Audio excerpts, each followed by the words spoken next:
Hey guys, this video is about the US-China trade war and I hope all of you enjoy it.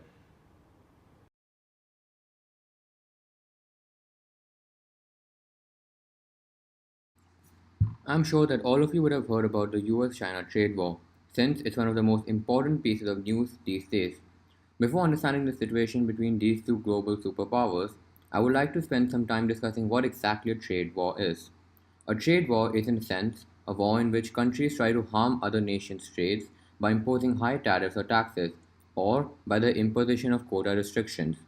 Tariffs are the taxes on imports and exports between countries, while quota restrictions are government imposed restrictions which limit the quantity or the monetary value of the goods the country can export or import during a certain time period.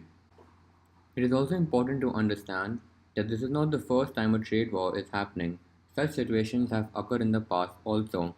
In 1886, Italy terminated its trade agreement with France. This happened soon after Italy's unification, post which it adopted the policy of protectionism. The Italian government raised their tariffs to as high as 60%. In 1930, the Anti-Trade Smoot-Hawley Act was passed. The idea behind this act was to protect American farmers, but as it passed through the Congress, a total of 890 tariffs were raised. US tariffs were raised to their highest level since 1828. Now let's talk about the current US-China situation. One of the biggest campaign promises of Donald Trump was to correct the American trade imbalance, lower the US trade deficit, and promote the domestic industries. Trade deficit is the amount by which the cost of countries' imports exceeds its exports. The US is blaming its trade with China to be contributing 47% of the total US trade deficit. It is for these reasons that the protectionist policy designed by Donald Trump and his government have most impacted China. However, the rippling effect can be witnessed in many other countries also. In the month of March 2018, the US imposed 25% duty on steel and 10% duty on aluminium imports. China, Russia, and UAE have been adversely affected in the case of aluminium. Quotas or volume limits have been placed on Mexico, EU, Australia, Argentina, Brazil, South Korea, and Canada. Moreover, Canada is responsible for 43% and 16% of US aluminium and steel imports, respectively. On the other hand, China accounts for 2% of steel imports but 9% of US aluminum imports. Post this, the two countries have been heavily involved in the trade war, which is happening even currently as I talk. I'm now going to highlight all the key events that have occurred as a part of this trade war. In response to America's increased tariffs on steel and aluminum imports, China issued tariffs on $2.4 billion in US exports on the 2nd of April. This list of goods that the Chinese targeted rivals the $2.7 billion worth Chinese steel and aluminum imports the Trump administration taxed in the first week of March. The list included agricultural products like pork, which would greatly affect the American farmers. In immediate retaliation, the US government declared a list of 1,300 Chinese goods that had the possibility to be hit with 25% tariffs. The list has a value of $50 billion and includes sophisticated technology like semiconductors, flat screen televisions, and medical devices. The next day, the Chinese government produced its own list of 106 American goods, which included cars, soybeans, and airplanes, and could be subject to 25% tariffs as well. On April 16th, the US Commerce Department put a 7-year ban on exports to the Chinese telecom company ZTE after it realized that the company had failed to abide by the rules of a previous settlement agreement. In a previous situation, ZTE was penalized on May 17th for illegally exporting American goods to North Korea and Iran. The company had agreed to a settlement with the United States, which required them to pay $1.19 billion and punish all the employees involved in this illegal transaction. Later on, America realized that the company had not actually punished the required employees. This was a major cause for the 7-year ban. The Commerce Department released a statement saying that it would bar all US firms from selling microchips and other key parts to the telecom company ZTE.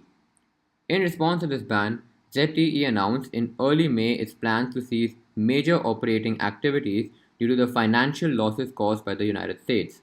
Owing to the statement, Trump tweeted on May 13th that the US will help revive ZTE. On June 7th, less than a month after the imposition of the ban, the Trump administration lifted off the 7-year ban on selling US goods to ZTE. However, the company was required to pay a $1 billion fine. On June 15th, the Trump administration released an updated list of 1,100 products that would be subjected to 25% tariff rates. The total value of this list was $50 billion, and the American government stated that it would implement the new tariff rates on July 6th.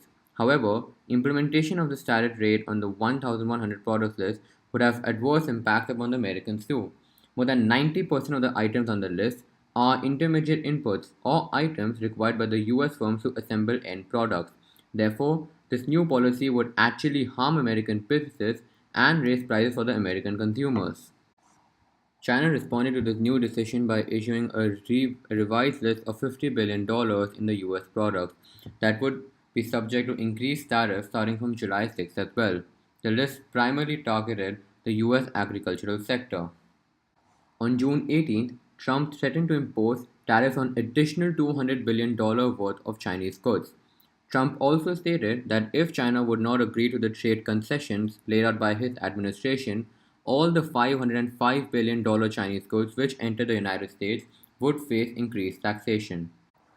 On the 6th of July, the US levied 25% tariffs on $34 billion worth of Chinese imports. Similarly, China also imposed an equivalent 25% tariffs on $34 billion worth of American imports. Such a move implemented by both the countries has now converted the threats into a reality, plunging both the superpowers into an economic trade war. This trade war is not only affecting a majority of countries, but also companies whose businesses are related with the US and China. With trade issues with America, China would be rethinking about its relationship with the US and be trying to strengthen its relationship with Southeast Asia, the EU, and Latin America. Furthermore, by raising imports on American goods, China would now be seeking out to new countries for goods it originally imported from the US.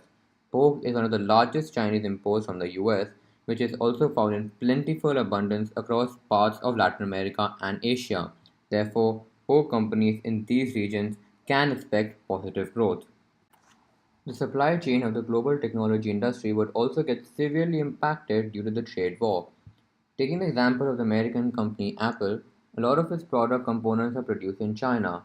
However, now these operations could shift elsewhere, causing great harm to the production companies and their workers in China. Aircrafts are a big component of this trade war. If China decides to stop buying goods from Boeing, business for Airbus could grow exponentially. Similarly, if China now stops buying soybeans from Illinois, it may turn towards Brazilian producers instead, thereby promoting their growth.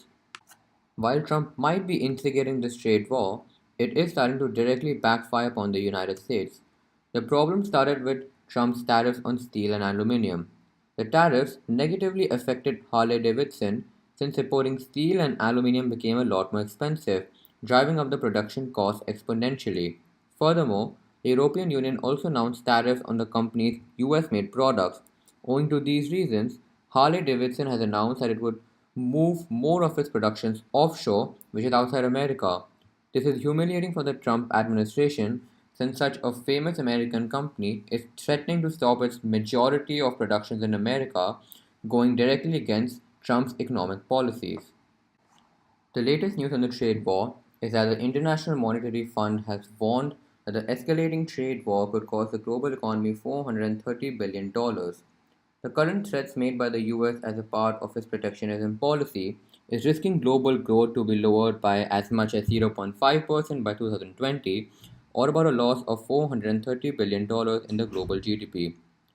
This is all about the trade war between US and China from my side. While the Trump administration started it for the benefit of US, it is causing harm to US companies producing in America. The effect of the war can also be witnessed in other countries, and the entire world should expect to face the consequences of this economic trade war.